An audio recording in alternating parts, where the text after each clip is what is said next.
With no further ado, I hand over to the very wonderful Mark Devlin.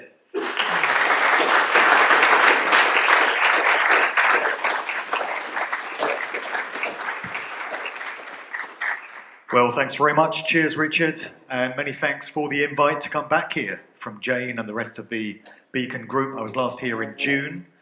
How cool are the flyers for this event? Takes me back to my DJing days. These flyers are great. I don't know if the designer of them is in the house, but I love these flyers. And so the talk this evening is going to be a bit different to what I normally get into. As you just heard, I normally discuss the machinations of the corporate music industry and what that institution is really used for. But there is a lot of crossover with what I'm going to be talking about this evening. Aspects such as mass mind control, psychological manipulation, social engineering, behavioural entrainment. All of these things have cropped up during my research into the music industry, but this talk is specifically looking at some of these tactics and some of these military-grade methods which have been weaponized against us. So it's good for me to take a break from my normal subject matter from time to time and get into some other subjects such as this. I hope you find it interesting.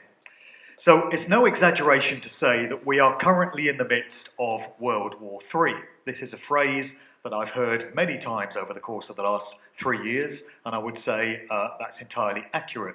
But it is an entirely different war to any that humanity has known before. So there has been no traditional weaponry employed here. We've not seen bullets and tanks rolling down streets, and it's not been plotted by generals and admirals standing around charts. This war has been plotted by anthropologists, behavioural scientists, social scientists, and psychologists. And the threats that we have collectively faced at the hands of these individuals are like nothing else that any previous generation has ever had to deal with, which would explain why the last 2.5, 3 years have been just so traumatic and so stressful and so difficult for us all to deal with, because military-grade weaponry has been employed against us, but it's weaponry aimed at the mind. It's information wars. So we'll take a look at some of the tactics that have been used, which hopefully will leave you in no doubt as to the accuracy of these statements. First off, we've got a bit of a meme fest, which is always fun to kick things off. The masses move from one psyop to the next as easily as clicking through Netflix suggestions. Like that narrative, here's another one we think you'll enjoy. So, don't know if you've noticed, but COVID has been kind of wound down a bit recently. And as things started to get faded into the background earlier in the year, we had the Ukraine-Russia crisis, which just happened to come along round about that time. Then that sort of wound down a little bit in this nation, and we had the death reported of the Queen last month. I think the reality is that she died years ago, but they've only just decided that it's expedient for them to tell us about it. So that was another mass psychological energy harvesting ritual, a dark occult ritual. And so that moved on, and now we're being told to prepare for a nightmare scenario with the energy bills going through the roof. So it really is one psyop after another, and they specialise in these things. And I don't know if you've noticed also, but these dastardly terrorists, these jihadi fundamentalists from ISIS and the like, who we were told would stop at nothing to achieve their aims, and they were absolutely determined to achieve what they wanted to. Not been very active lately, have they? And they went away just before COVID. Do you think they're all self-isolating? I mean, they all wore masks anyway, so that wouldn't have been a big problem for them. But not seen them around lately. It's almost as if they're controlled by the same forces that controlled COVID and Russia, Ukraine, and all these other things. But I'm sure that can't be the case. So, a few more memes. If we divide 123 genders by white supremacy, how much climate change do we have? That's another one, the woke agenda. That's really being stepped up big time now as well. Batman and Robin memes are always great. I hate anti-vaxxers. Russians. You hate Russians now. I stand with Ukraine. We're gay this month. And just like that, Convid was gone. Wasn't it just? So, getting into propaganda and psychological manipulation. This was a dude that would have known a thing or two about how all that gets done. It's Edward Bernays, the double nephew of Sigmund Freud, and he is credited with having been the father of public relations. So he invented the concept of organisations, corporations, maintaining a sort of public image for themselves and cultivating that and in training the public in how they should think about that organisation and what it stands for. He's got quite a few claims to fame. One is that he was employed at one point by an American food manufacturer who wanted to increase sales of specifically egg and bacon. And one of the tricks that Bernays used to employ was that he would ally himself with medical professionals, men in white coats with letters after their name, and he would get them to endorse whatever message he wanted to put out there. So with this particular company, he linked with a group of doctors who were paid to say that in their professional opinion, a diet of eggs and bacon was the best way for Americans to start their day in terms of nutrition. He was later employed by a manufacturer of aluminium, or aluminum, as they would say in the States, and they wanted to know how they could deal with a byproduct of the manufacturing process, namely a whole load of fluoride. And so Bernays' trick in this case was to link with a bunch of dentists employing the same methodology, and he got these dentists, or paid them, to say that sodium fluoride in your toothpaste or your mouthwash is the best way to combat dental decay. And the manufacturers thereby got a very profitable way of dealing with this waste product as a result of their manufacturing process. And fluoride has been present in toothpaste and mouthwash to this day. So there's a couple of things that Bernays has to answer for. But this very famous quote, the opening paragraph to his book Propaganda, which was published almost 100 years ago, 1928, tells us so much about what we're dealing with here, this entire dynamic. So he wrote, "We are governed, our minds are moulded, our tastes formed, our ideas suggested, largely by men we have never heard of.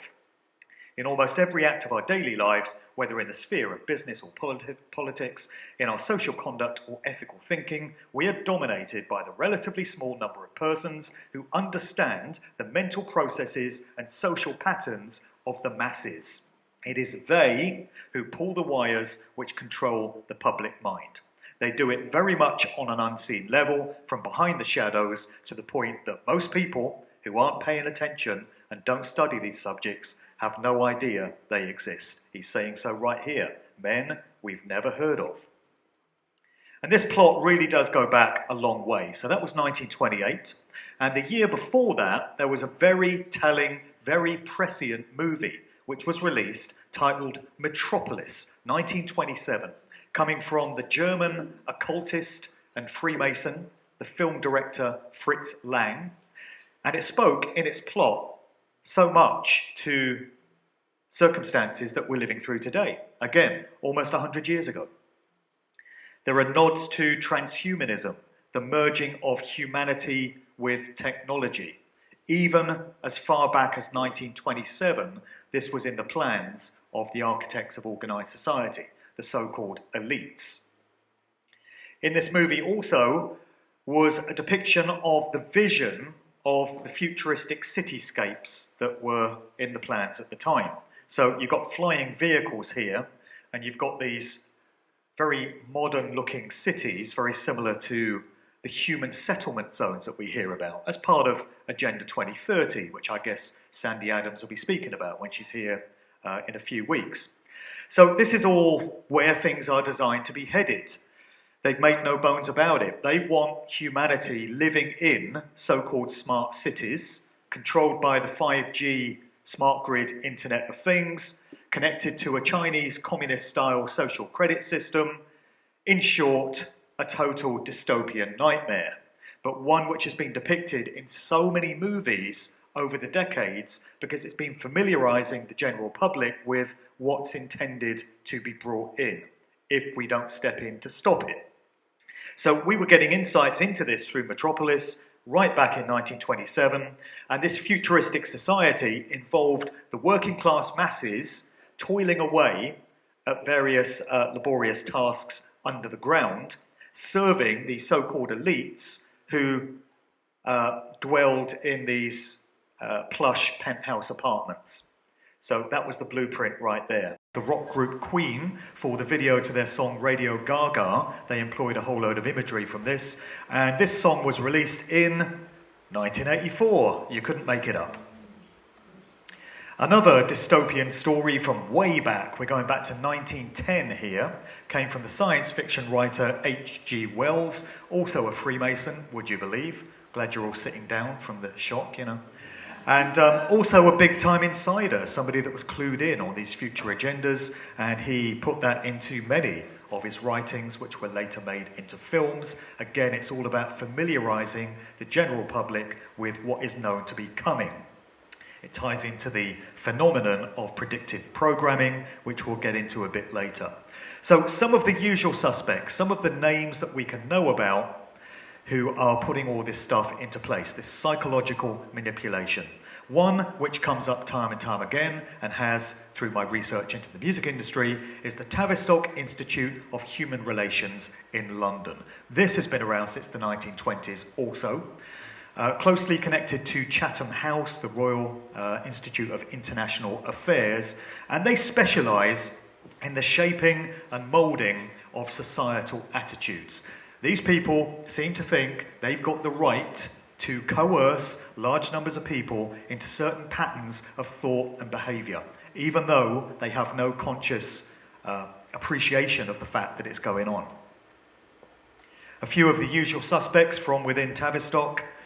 The head honcho, the chief executive officer, currently is a Dr. Elliot Aram. Now, I consider these people to be psychopaths. I consider them to be traitors, enemies of humanity. Do you remember signing an agreement to say that you're okay with having your thoughts and behaviours, entrained by these people? I don't either. But like I said, they seem to think they've got the right to interfere in our lives when all we really want is to be left alone, to cause no harm to others. But we're not being, are we? Because people like this have to stick their noses in and have to try and influence every aspect of how we conduct our lives. Tavistock is closely linked to the Frankfurt School in Germany. It's through this institution that we get the concept of cultural Marxism, which we're seeing play out in a major way at the moment through so-called woke mentality, social justice warrior mentality. And Frankfurt would have played a very strong part in all of this. Here are some of the usual suspects from that organisation. One of them is Theodore Adorno, whose name crops up in research involving the Beatles. There was a British military intelligence insider by the name of Dr. John Coleman, who put out a book in 1991 titled The Committee of 300 Conspirators Hierarchy. And in this book, Coleman makes the claim that the Beatles were a product of social engineering put out there to play their role in the shaping and moulding of societal attitudes in the 1960s. Coleman also claims that Theodore Adorno, working out at the Frankfurt School, was responsible for writing much of the music that has been credited to Lennon and McCartney. It's difficult to know whether there's substance to that claim because Coleman doesn't provide any citations or references for it. We've just got his word for it, but it wouldn't surprise me. Certainly if other parties had written the Beatles' music, or much of it, not necessarily Adorno. Now, here's another guy, if this is going to work, what's going on? Okay, here's another guy who would know a thing or two about how the game is played. This was a whistleblower who previously was attached to the KGB, and he became a defector to the United States sometime in the 1980s. A guy by the name of Yuri Bezmenov. And through many interviews that he's done, he's spilt the beans on the methodology, the ideology that was employed by the Soviet Union during the Cold War years to demoralize enemy nations such as America and Britain. And in this video clip, he's talking about one specific aspect of it, which ties into the counterculture scene of the 1960s, of which the Beatles were a part, along with the Rolling Stones and many others. And in this clip, he's specifically addressing the Maharishi yogi teacher, spiritual teacher, under whom the Beatles studied in their famous trip to India. And he's saying that that whole episode was a construct sponsored by the CIA. So let's have a little listen to this. This is exactly what the KGB and Marxist-Leninist propaganda wants from Americans, to distract their opinion, attention and mental energy from real issues of the United States into a non-issues, into a non-world, non-existent harmony. Obviously, it's more beneficial for the Soviet aggressors to have a bunch of duped Americans than Americans who are self-conscious, healthy, physically fit, and alert to the reality. Maharishi Mahesh Yogi obviously is not on the payroll of the KGB. But whether he knows it or not, he contributes greatly to demoralization of American society. And he's not the only one. There are hundreds of those gurus who come to your country to capitalize on naivete and stupidity of Americans. It's a fashion. It's a fashion to meditate. It's a fashion not to be involved. So obviously, you can see that if KGB were that curious, if they paid my trip to Hardwar, if they assigned me to that strange job, obviously they were very much fascinated. They were convinced that that type of brainwashing is very efficient and instrumental in demoralization of the United States. And the genius of the social engineering psyops is that those who are caught in its crosshairs think that the belief systems that have been sown in their minds are coming from them. This was the case in the 1960s. So many people's changing attitudes towards sex, drugs, family relationships, music, were all being cultivated by the social engineers.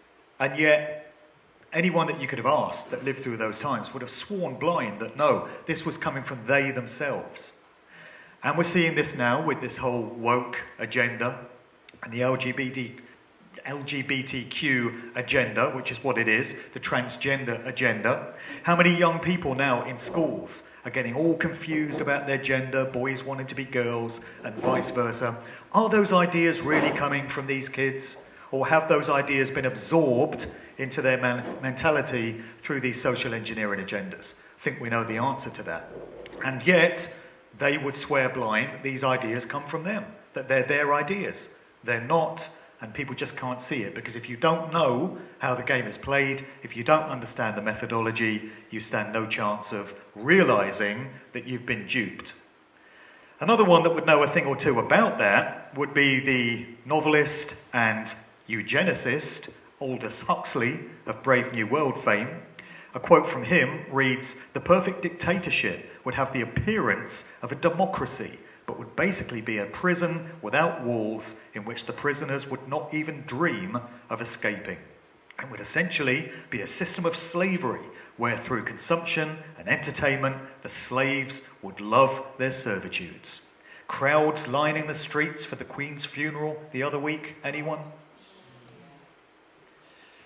Another usual suspect organisation when it comes to psychological manipulation would be the Behavioural Insights Team, BIT, known colloquially as the Nudge Unit, because it's their job to nudge society along in certain desired directions, one stage at a time, slowly, so that nobody actually notices what's going on. But this organisation was heavily involved in advising / instructing the British government in how to act in its response to the Convid scamdemic. The CEO is David Halpern. Here he is. Let's call him out. And another group heavily involved in instructing the government was SAGE, the Scientific Advisory Group for Emergencies. Sir, that's a bloody surprise, isn't it? Patrick Vallance is the nominal head of that organisation. And we got phrases like this: stay alert, control the virus, save lives. It's all propaganda, it's all mind control. We'll come back to those types of slogans very shortly. But these are some of the organisations who are the enemies of humanity, our enemies.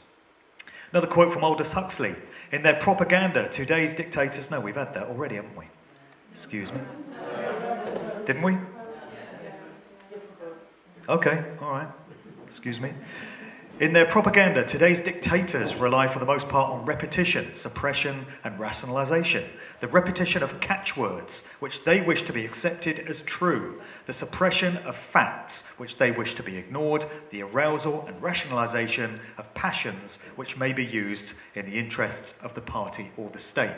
I've often said that if any kind of agenda comes with its own colour scheme and its own catchy slogan, it's a social engineering agenda. And if it sweeps up large numbers of people and influences their behaviours and their thoughts and beliefs, then it's an agenda. Another technique that gets used is neuro-linguistic programming, the clever use of speech in terms of rhythm and cadence and certain words that are used to generate an emotional response in the subject. So this is from my Musical Truth 3 book with specific reference to the Convid agenda. So we had the tacit suggestion that by leaving your home and moving freely around, you could be killing other people's grannies. All logic and discernment goes out of the window when appeals to emotion are skillfully triggered. One technique relied upon is what's known in the advertising industry as consumer confusion or confusion marketing. This is the art of deliberately sending out baffling and contradictory messages so that the target becomes so befuddled they're no longer capable of making a decision for themselves based on rational thought. It's been suggested that this is what black magician and establishment insider Jimmy Savile was employing with his famous now then catchphrase, with these words holding conflicting meanings. So we had so much of this from 2020 onwards, didn't we? Don't bother wearing a mask, they don't do any good. Next minute, you have to wear a mask. It's the only way to protect ourselves. And other contradictory messages such as this. You can continue to go to bars and restaurants until next Tuesday, but after Tuesday, the virus is going to magically appear, and so you've got to stay at home then. You know, these things make no sense. And you'll be told that it's okay to go into a pub as long as you're ordering a meal. That's okay, because the virus will leave you alone, because it hovers around your table and goes, oh, you're eating, are you? Yeah, I'll leave you alone, that's fine. But if you don't have a meal, it'll have you straight down your throat. So these things make no sense. But this is what's going on. It's confusion marketing. It's a technique straight out of the advertising industry. And these bastards know exactly what they're doing. And that's why we had phrases such as stay home, protect the NHS, save lives. Because it's been understood that when you have a three-pronged phase such as this, something about the rhythm of the language embeds itself into the psyche so much more effectively than a single word phrase or any other number. It's always the three-part. So that's what we had from the government incessantly, whereas this would have been a bit more accurate, I would like to suggest. Boris Johnson, Chris Whitty, Matt Hancock, gone, but not forgotten. Nor what they did. We will never forget. Another enemy of humanity, a psychopath, is this individual, Dr. Susan Mickey, coming out of the Behavioural Insights team.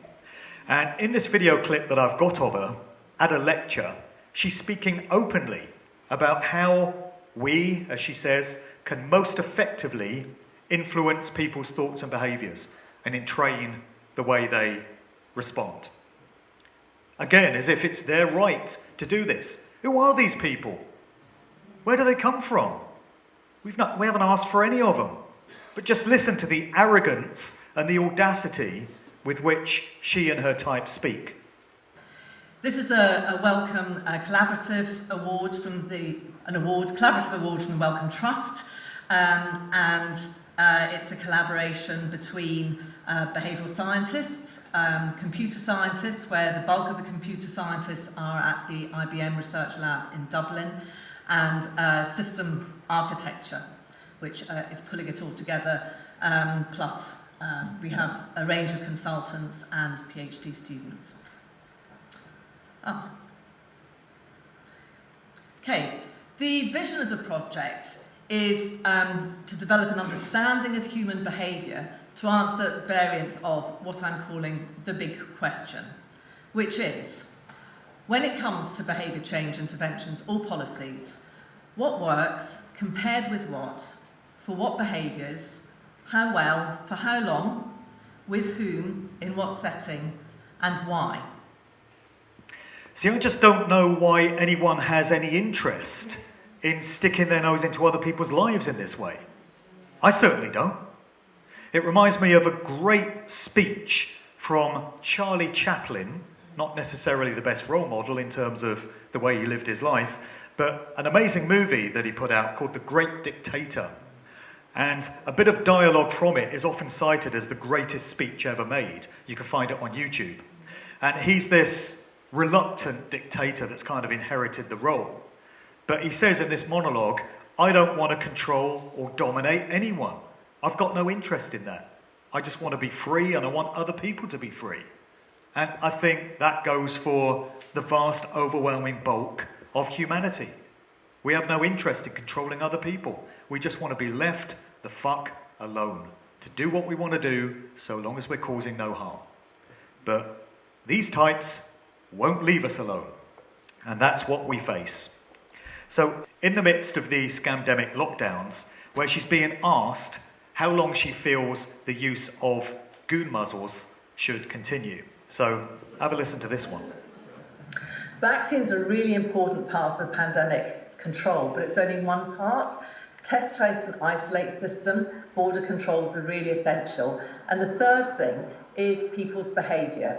That is the behaviour of social distancing, of when you're indoors, making sure there's good ventilation, or if there's not, wearing face masks, and hand and surface hygiene. We'll need to keep these going in the long term, and that will be good not only for COVID, but also to reduce others. So when you say long term, Sorry to interrupt, Professor Mickey. When you say long term, what do you mean by that? How long? Very quickly. I think forever, to some extent. What did you say there? Oh, I've gone forever. Yeah. Psychopathy is just so funny, isn't it? And she's an avowed member of the British Communist Party. So what could possibly go wrong? Any David Icke fans in the house? Yeah. In this little clip here, he weighs in on the subject of face masks and the entrainment to wear them. One group, they just do what authority says without question. Wear a mask. Oh, I'll go wear a mask. Have you checked the fact the holes are bigger than the alleged viral particles and maybe they're going to save you from anything?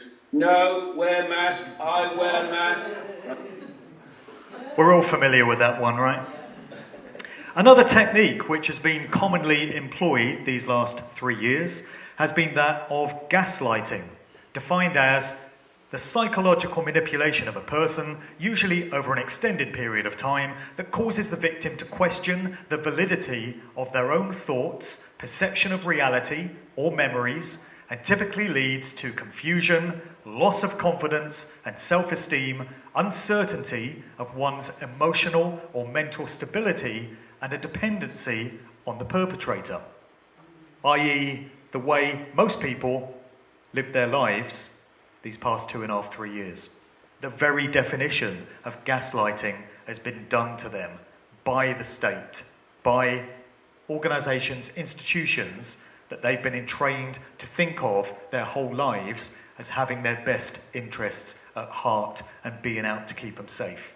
Whereas, in this satanically inverted society in which we live, where everything is upside down and back to front, the opposite is actually true. These very organisations are the ones causing the harm. It's the same as the so-called military intelligence services, bit of an oxymoron, which people think are there to keep them safe from harm and put down threats to their personal safety, not realising, again, that the opposite is actually the case. These organisations, MI5, MI6, in America the CIA, FBI, and their equivalents all around the world exist to bring those threats, not to keep people safe from them. That's the true nature of these organisations. And to get any kind of handle on the way this world really works and make any kind of sense of it, you have to take the official narrative that you're given and turn it on its head. Somewhere in the 180-degree opposite direction is where the truth is likely to lie. That's the basis of Fergus Greenwood's book, 180, another future speaker here. Make sure you check him out. Now, there's another psychological technique which is commonly utilised. It's a variation on confusion marketing, and it's known as the Alice in Wonderland technique. This is one that's used in interrogation scenarios by the police and such. So when they're trying to break down a subject mentally, emotionally, spiritually, to break their will, they will employ this Alice in Wonderland technique. Alice in Wonderland as a movie is often used as a mind control trigger in MKUltra style programming, which tells us a lot in terms of how this technique got its name. And we have an excerpt here from the movie The French Connection, 1971, great film directed by William Friedkin, starring Gene Hackman and Roy Scheider. And in it, we see the Alice in Wonderland technique being played out. Not that most people viewing this movie would have had any idea that that's what this section of it involves. So it's a variation on the good cop, bad cop routine that we'll have seen in many a movie and TV show, where you've got two cops interrogating a suspect. One of the cops seems quite reasonable and on the side of the guy who's trying to help him out, and the other one is aggressive and he's confrontational and he's really trying to shake the guy up, and then the good cop steps in and tries to calm things down again. But the reality is they're both playing a role, they're in on it together. And we see a great depiction of it in this movie clip, so take a look at how it plays out.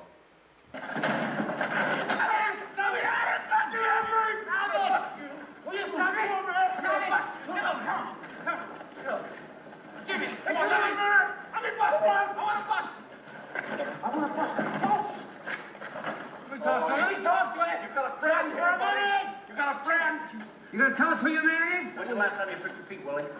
Who's your connection, Willie? What's his name? What? Answer him! No, man, no! Hey, no, is it Joe the Barber? Joe the Barber, right? No. That's who it is, isn't it?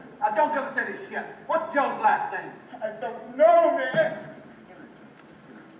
Yeah, all I know is it's on 125th Street, man. Above the barber shop. What side of the street? North or south? North or south? What you talking about, man? I don't know. I'm asking you what side of the street he lives on. Hey, shithead. When's the last time you picked your feet? Huh? Yeah, what's he talking about? I've got a man in Poughkeepsie who wants to talk to you. You ever been to Poughkeepsie? Huh? Have you ever been to Poughkeepsie? Hey, man, come on, give me a break. I don't know what you're talking about. You get your stay. Come on. Have you ever been to Poughkeepsie? Notice at the end there that Roy Scheider's character is smirking as he walks away from the scene because he's in on it. He knows what he's doing. It's all a rehearsed act. Another technique I want to discuss here is one that's very rarely spoken of, and this ties back into my research into the music industry.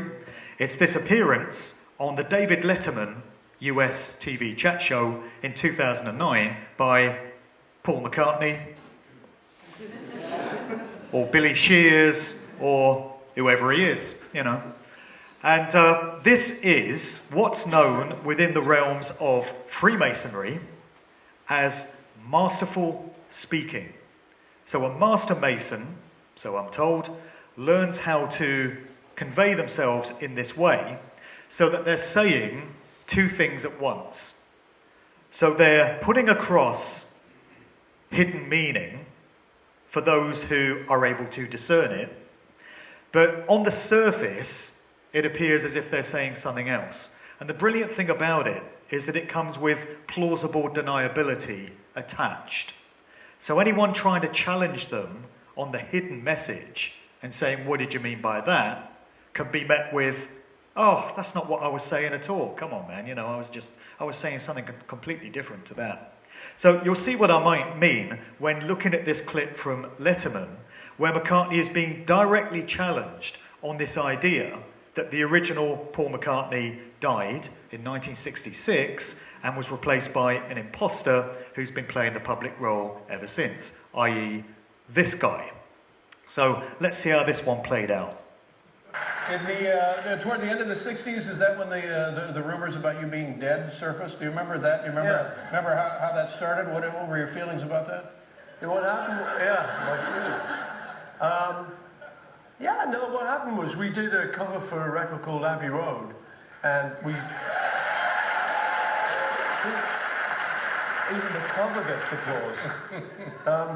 The idea was to walk across the crossing, and I showed up that day with sandals, flip-flops, and so it was so hot, and I kicked them off and walked across barefooted. So this started some rumor that because he was barefooted, he's dead.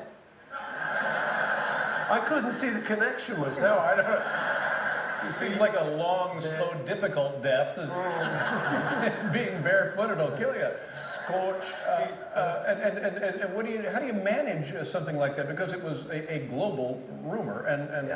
I just laughed at it and knew it was just because of the fame and the craziness. It was an American DJ, so you guys are to blame. Yeah. Not you personally, but no, the thing is, I just laughed it off, but it was a little bit strange because people did start looking at me like, is it him or a very good double? Well, that was the idea. That was the other part of it, that there was a guy who looked like you taking your place. No, well, this is him. Yeah.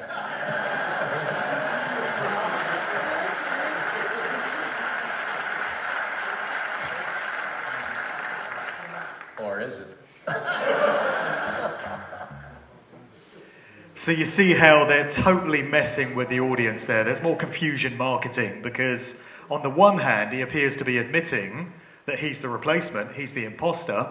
But like I say, there's plausible deniability involved because if somebody says, oh, you just admitted that you replaced Paul McCartney, he's going to say, come on, man, I was just having a laugh. Surely you can see that. So he's told you without really telling you because these occultists seem to feel the need to convey the truth to us. That's why they do things like predictive programming in movies and TV shows and such. That's why they always pre-announce any of their little stunts that they want to pull by way of documentation or some other way of telling you it's coming.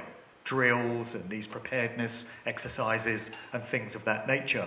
Because in their twisted spiritual belief system, they seem to think that that gets them off the karmic hook if they've told us what they plan to do. Very twisted way of looking at it. So that's what we had going on here. But it's also very telling that right at the end, McCartney puts his finger up to his lips like this, and this is another Masonic method of signalling the keeping of secrets, the swearing of oaths to not divulge these deep, dark secrets. So he's letting any other brothers who might be watching the broadcast know what fraternity he belongs to. The insertion of false heroes and role models into movements and scenes. This is another demoralization technique because these people win over large numbers in a particular movement or scene who believe they've found an ally, someone who represents their own values, and then at a carefully judged point in the timeline, these individuals reveal their true nature. They do the big flip-flop, and those who'd followed them up to that point are left feeling utterly demoralized, disempowered, and confounded. And I think, if we're honest, we've all been caught out by one or another. I certainly have. So first off, we have Charlie Veitch. Anyone remember Charlie Veitch from back in the day? We're going back a long way.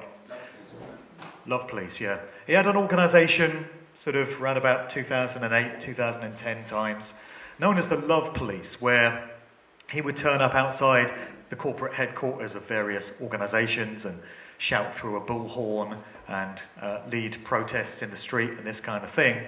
And many in the truth scene believed that he was the genuine article. Well, in 2011, Charlie Veitch took part in a BBC TV show titled 9/11 Road Trip to mark the 10th anniversary of that event. And the idea was that the BBC, that bastion of truth and impartiality, would take 5 conspiracy theorists who did not accept the official narrative of 9/11 and expose them to a bunch of experts, insiders, professionals, and try and change their mind, sway them on the subject. And do you know, each one of the 5 changed their mind. Isn't that a funny thing? And Charlie was one of them. So, in all seriousness, he's there with an architect, and he's got a bunch of Lego bricks, which are replicating the World Trade Center Twin Towers. And the architect is trying to explain what caused them to collapse. And Charlie's messing around with these Lego bricks going, of course, now I see it. What he was really doing was revealing his true nature as a dirty little shill. We also have Russell Brand, who I've never trusted, but it seems many in the scene have believed that he's somehow on our side. So many reasons not to trust him. I mean, he served a term as Katy Perry's mind control handler, for a start. And he's been a BBC asset and just a system establishment asset right to his core. But he has won many people over, and that would have been his role. He's a lifetime actor. And then there's Donald Trump as well, who for a period I was giving the benefit of the doubt, and I was prepared to accept this suggestion that he might in some way constitute some sort of outsider who's trying to take on the established control system. But it's pretty clear to me now, all this time down the line, that he's nothing of the sort. He's just another lifetime actor, inserted into the scene to lead certain demographics off down the garden path, to waste time and to keep people away from real action that they could be taking themselves but aren't, on the basis that other parties have got this, so we don't need to do anything. This guy, Professor Matthias Desmet, has had a thing or two to say about the psychology of totalitarianism, and specifically what he refers to as mass formation psychosis, another method through which these things get done. Here's a quick clip here where he's talking about what that dynamic involves. I have 2 master degrees, one in clinical psychology, one in statistics. And in the beginning of the crisis, I started to study the statistics a little bit, and I immediately had the impression that the initial mathematical models and the initial statistics all had indeed dramatically overrated the dangerousness of the virus. That was the moment when I started to think how it was possible that an entire society and an entire population was in the grip of a narrative which in many respects was blatantly wrong or absurd.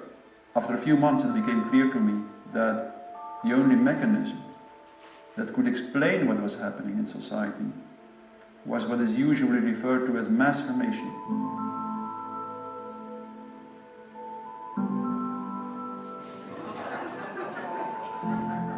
I wear a mask when I'm outside all the time. I even run with a mask on.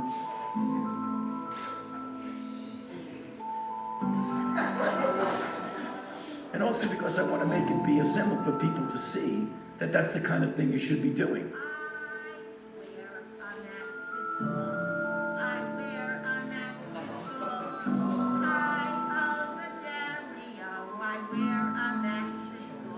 Sweden's with 0 new COVID cases, despite the country dropping the mandatory wearing of masks. The process of mass formation is identical to hypnosis.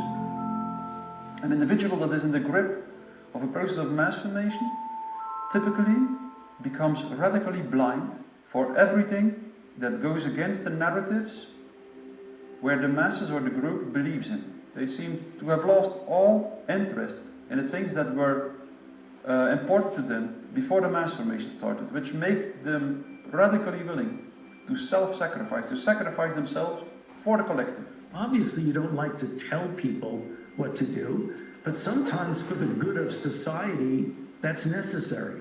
They become radically intolerant for dissonant voices.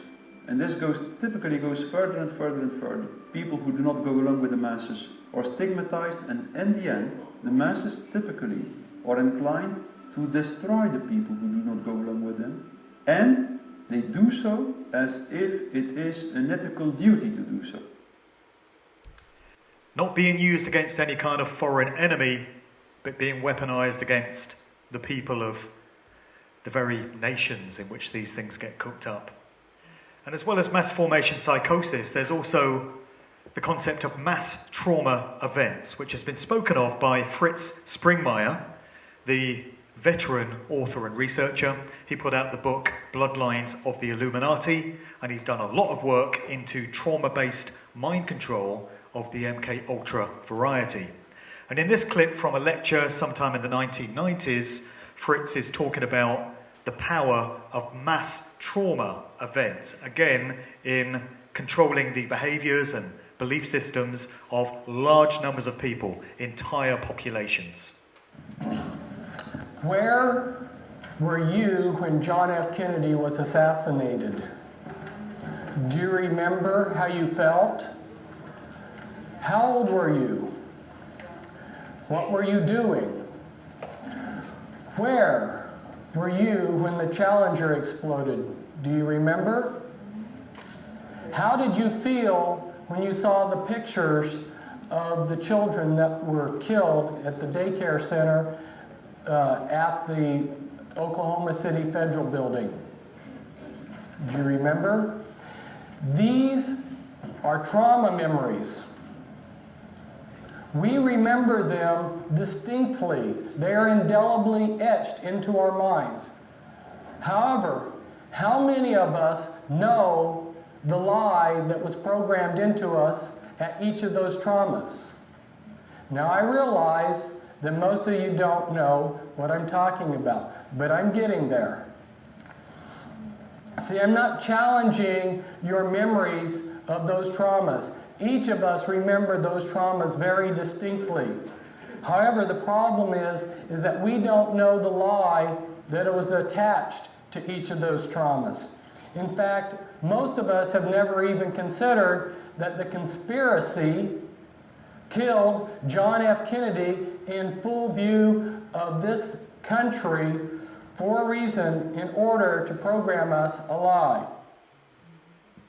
And unfortunately, I'm sure many of us are going to remember for the rest of our lives where we were when we heard the news of her travesty's very sad passing just the other week, right? So there's another one for you.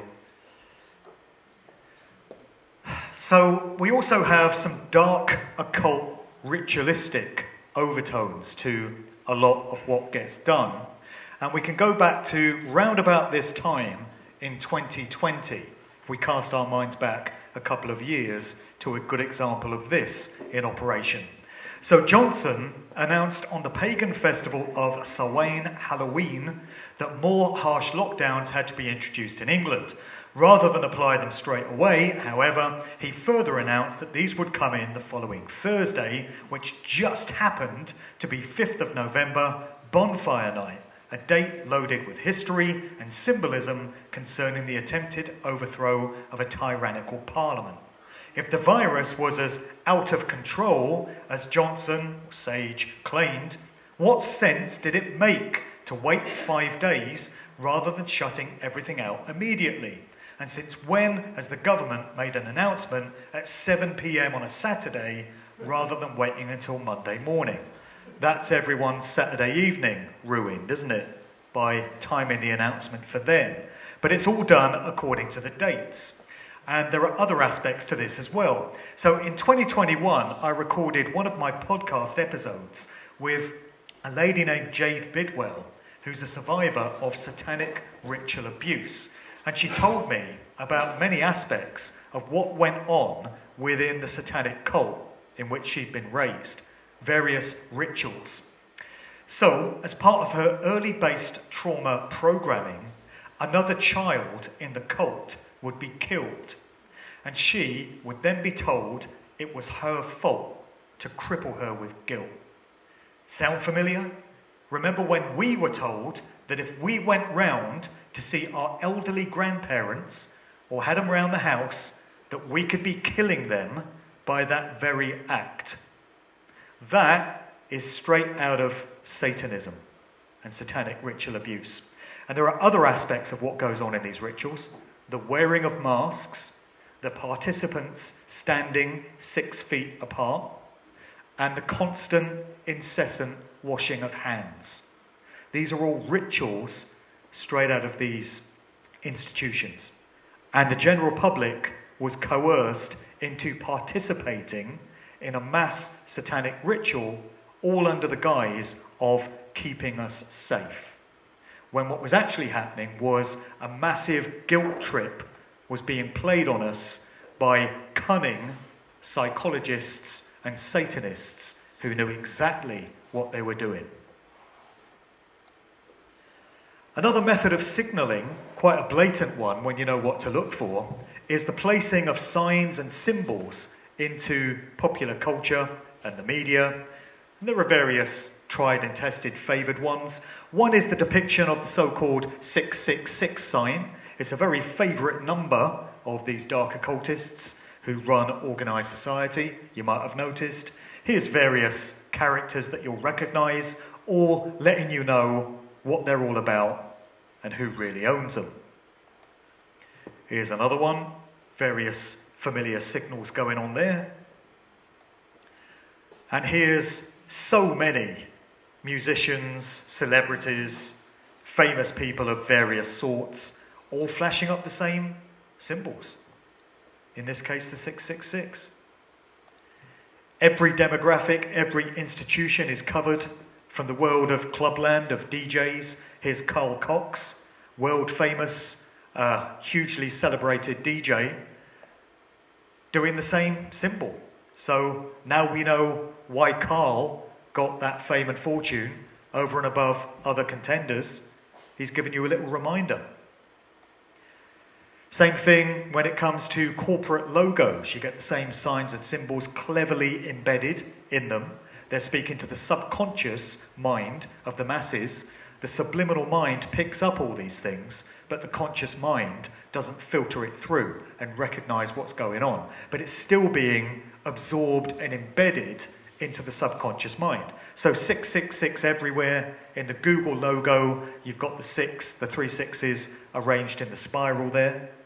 In the logo to Walt Disney, aimed at children, we have the 3 sixes in the italics. Vodafone, corporate logo, and graphics there. Again, the 3 sixes. The National Lottery, 3 sixes again. So when people are crossing their fingers and wishing for something, are they wishing for exactly what they think they are? World Economic Forum, no great surprise, but just showing you the true satanic nature of that organisation, which has embedded leaders in pretty much every key nation around the world. We've got a WEF Prime Minister, a WEF Monarch, a WEF Leader of the Opposition, and a WEF Cabinet. What could possibly go wrong? Every eventuality catered for. This is a very expensive and very well-known brand of headphones coming from Dr. Dre, the rapper turned business mogul from the hip-hop world. It's called Beats by Dre, and on them you have what people assume to be a B, but when you see the headphones lined up like this, you realise that it's just another evocation of the 666. Got some stuff here on the DJ Tim Westwood, who's made the headlines for all the wrong reasons in recent weeks. And we just get the same old imagery when it comes to him. We've got the pyramid going on there. So we always get the opportunity to know what these people are all about and who really owns them. It's always put out there. If you know what to look for and you know how to decode the symbolism, it's always there. Going back to the Beatles, from the Yellow Submarine photo shoot for that album, we got some very familiar signs and symbols coming out of the world of the occult. You got McCartney, or whoever it is, giving you the 666, and John Lennon is giving you two versions of this so-called horned hand sign, which is an indication of Baphomet, this androgynous entity so beloved of various occult mystery schools.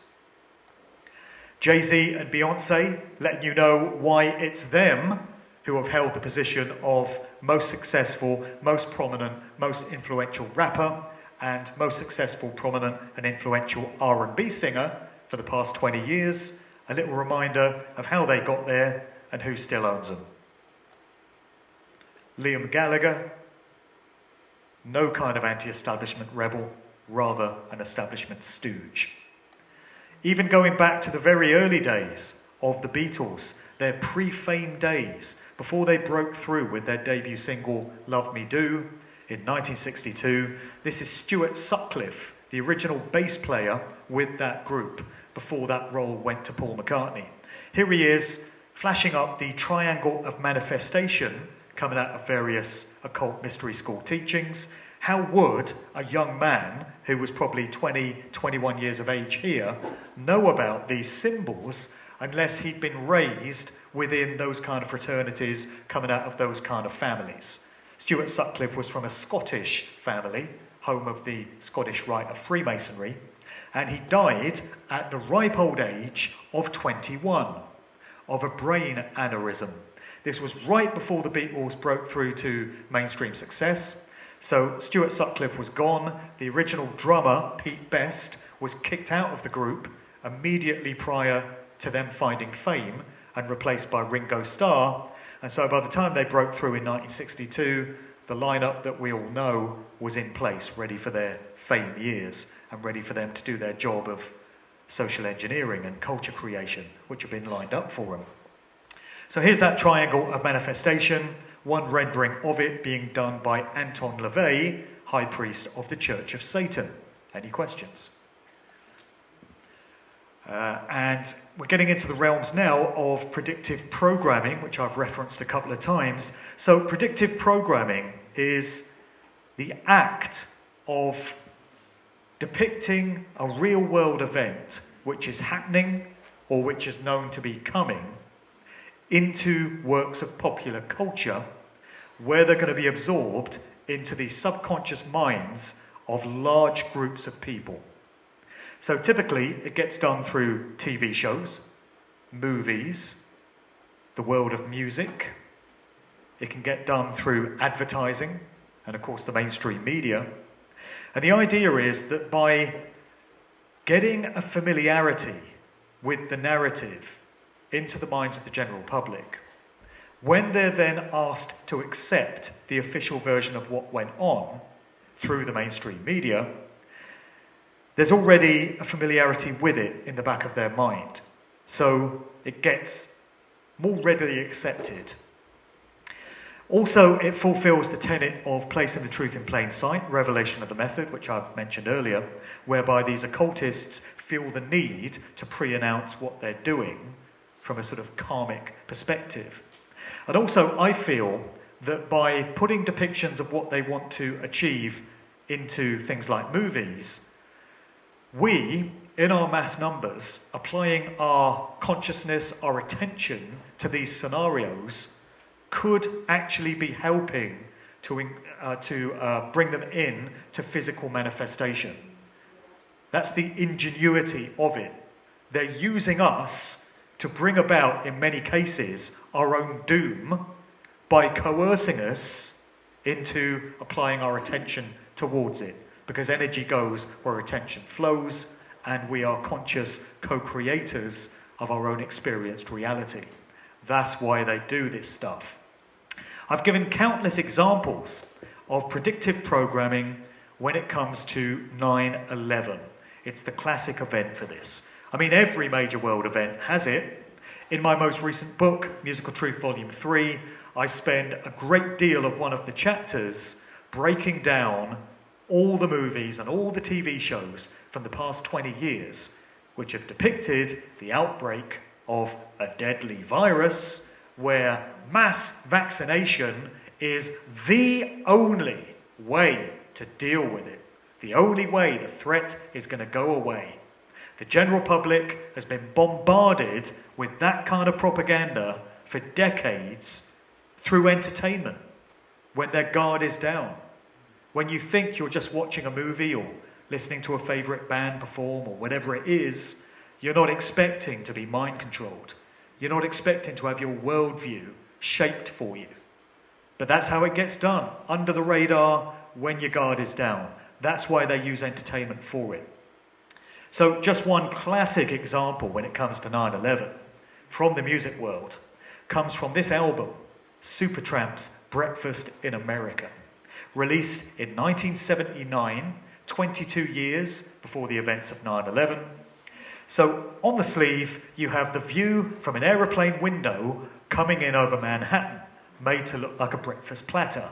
You've got the waitress serving a glass of orange juice, and you've got the name of the band, Supertramp, across the Manhattan skyline there. When you do a mirror image reversal, indicative of the inverted society in which we live, now something very interesting happens. You get a 9 and an 11 appearing directly above the World Trade Center towers. And bearing in mind, this is a view from an aeroplane window at breakfast time in the morning when these events happened. You've also got the waitress dressed in orange. Orange is a colour which equates to 33 in gematria and in Freemasonry. And it wasn't just on the outer sleeve that you got the programming. When you look at the actual label for this vinyl album, remember vinyl? I do. If you look to the top right there, you've got an aeroplane bombing through the sky for no apparent reason. And it's the same thing on the lyrics insert. You got the aeroplane again, just reinforcing that message ahead of time. That's how it gets done. So as I start to close up here, I want to reference the work of the British illusionist and television presenter Derren Brown, who's a guy that I find endlessly fascinating to study. I don't trust him, and I find him very creepy and unsettling, but his work is fascinating. I've been to quite a few of his live shows, and at many of them, he attempts to hypnotise the audience. And he manages it with maybe 80 to 85% of the people. So they're standing on the spot, and he manages to put them into a hypnotic state. But he can't manage it with everyone. And there's always that 15% that are looking around and thinking, what the fuck's going on here then? We're all sort of looking, seeking each other out, and I just don't seem to be hypnotisable. Don't suppose I'll be standing here doing this talk otherwise. But I do find his work fascinating. And one of the great things about it is that every now and again, he will break down how he achieved a particular feat. So he will reveal the magician's trick, reveal the methodology. We'll look at an example of that shortly. But this clip that I've got for you from one of his Channel 4 TV shows is an insight into how hypnotic mind control techniques work and are used on us every day through the mainstream media and through so-called entertainment.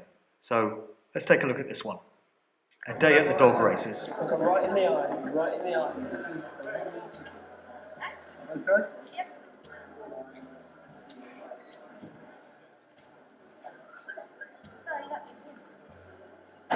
This is the dog you're looking for.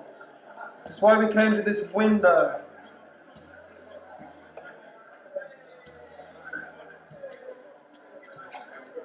Thank you. Fantastic. It's easy to misread them sometimes.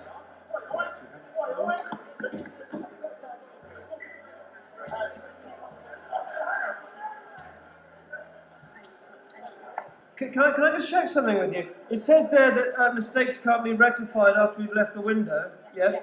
Can I just ask you, which dog won again on that one? What was the number, the correct number for the dog that won? Number 4. 4, great. Right, so the ticket I just gave you was number 1, which you've just paid out on winning. What are you doing here? What's just happened?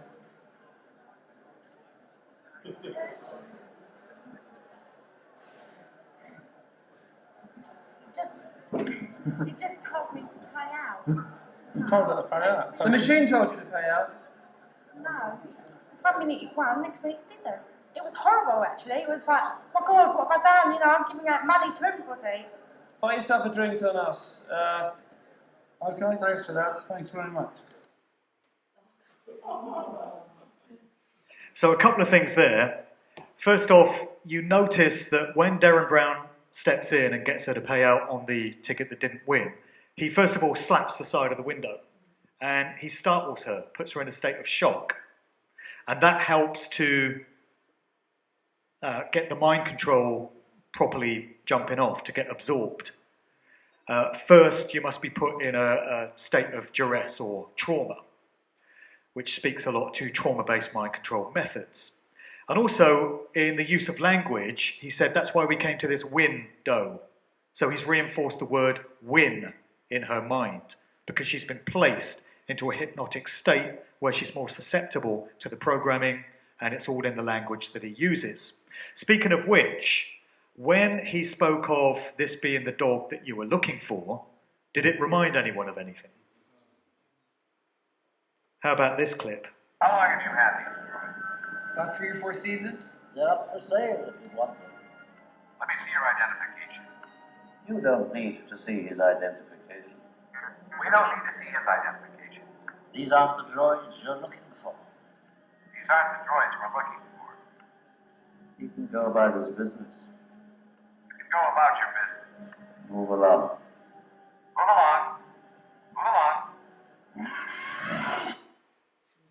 Straight out of Star Wars. The makers of that movie knew a thing or two about a thing or two. And just closing up then, I've got a final clip from a Darren Brown Channel 4 TV show.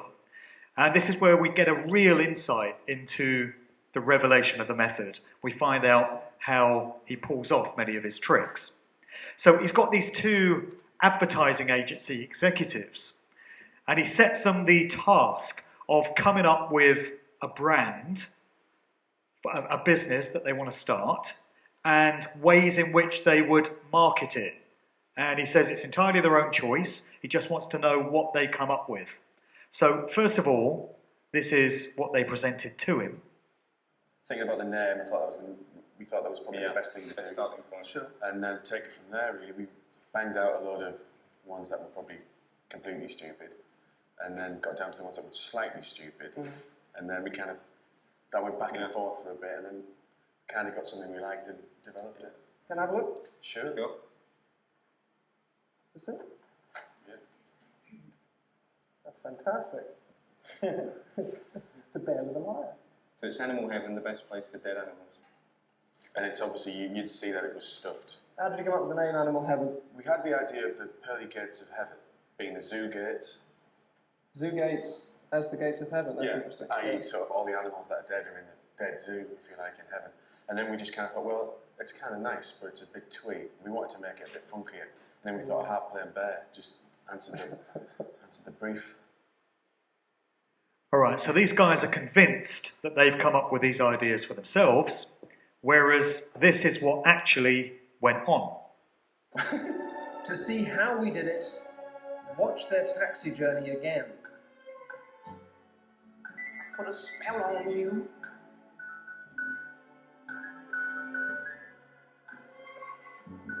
Cause you're mine.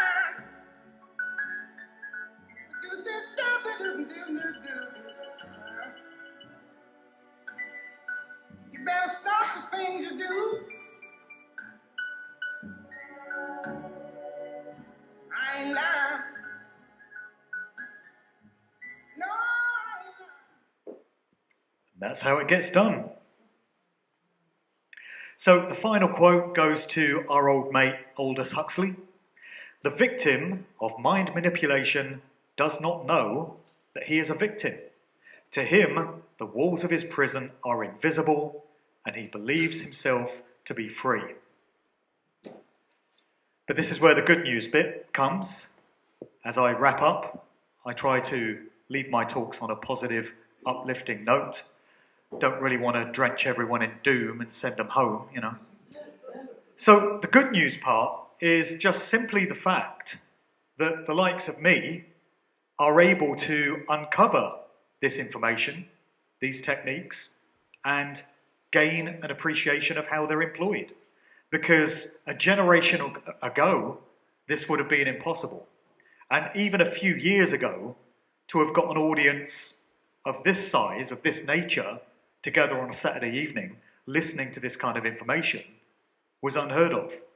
So, although we are the first generation in human history to have faced threats of the nature we now are, and assaults on our very mentality, we're also the first generation that stood any kind of a chance of knowing what's being done to us, and therefore being able to take preventative action against it.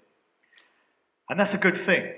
So there's two ways of looking at the fact that we're having all these psyops dumped on us all at once, and have done for certainly this year.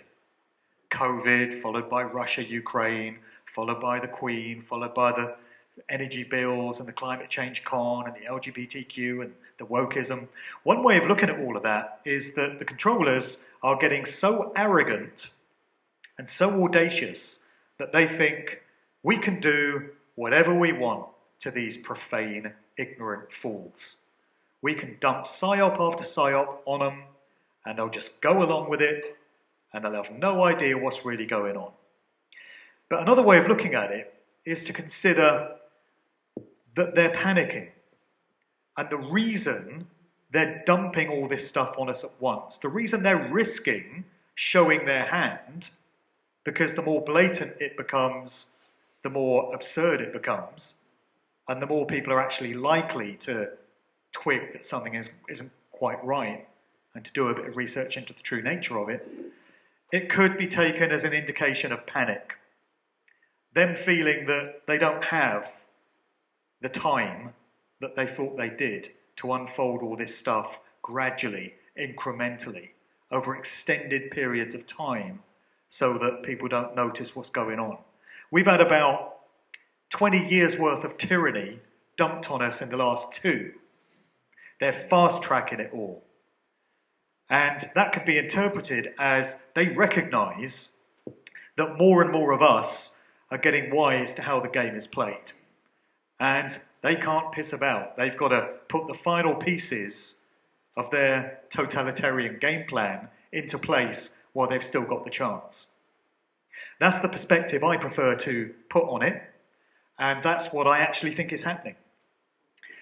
And the more of us who get wise to how popular culture and entertainment and psychological techniques have been weaponized against us, the more chance there is of preventing all this stuff from coming to pass. So in the same way that Derren Brown lets you know every now and again how he pulls off his tricks, and thereby any future occasion on which you see him perform that stunt, you're going to go, I know how this is done. The spell has been broken. It's not going to have the same effect on you anymore. So once we learn these methods, these tactics, these techniques, and get them into our conscious minds and out of the subconscious mind, where they're having all their real effect, then the power differential switches back over to us. And that is a process which I believe is now underway and which I believe is unstoppable. It's only going in one direction. And it's bad news for psychopaths, Satanists, and paedophiles. Thanks for listening.